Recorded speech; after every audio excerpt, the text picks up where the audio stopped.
Companies Act, Section 424, Procedure before the Tribunal and Appellate Tribunal. Section 424 of the Companies Act, 2013 sets out the procedural framework under which the National Company Law Tribunal, NCLT, and the National Company Law Appellate Tribunal, NCLAT, conduct their proceedings.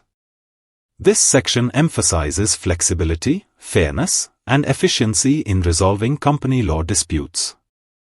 Instead of being restricted by rigid technicalities of the Code of Civil Procedure, 1908, the tribunals are guided primarily by the principles of natural justice, making the adjudication process simpler, quicker, and more suitable for corporate matters. Additionally, with the inclusion of references to the Insolvency and Bankruptcy Code, 2016, IBC, this provision also governs procedures in insolvency-related cases heard by the tribunals. 1. Tribunals not bound by Civil Procedure Code. The Tribunal and Appellate Tribunal are not bound by the procedures prescribed under the Code of Civil Procedure, 1908. Instead, they must follow the principles of natural justice, which ensure fair hearing to all parties, impartiality in decision-making, absence of bias. Furthermore, subject to the provisions of the Companies Act and IBC and relevant rules, the tribunals have complete authority to regulate their own procedure, adopt flexible and efficient methods based on the nature of disputes. This enables faster decision-making compared to traditional civil courts. 2. Powers equivalent to those of a civil court.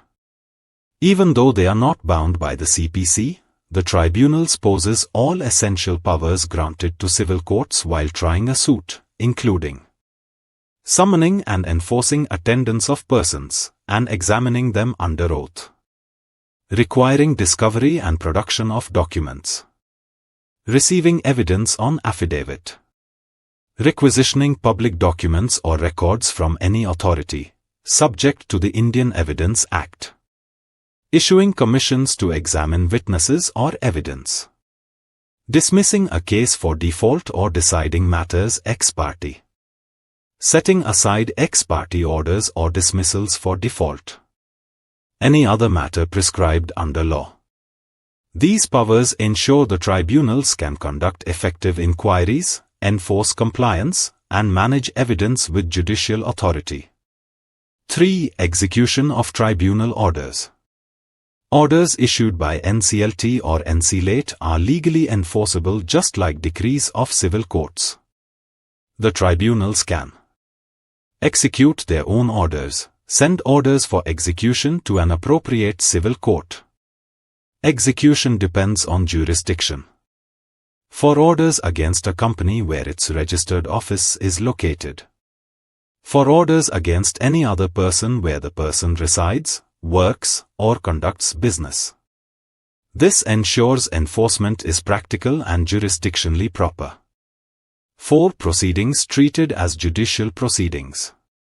All proceedings before NCLT and NCLAT are considered judicial proceedings.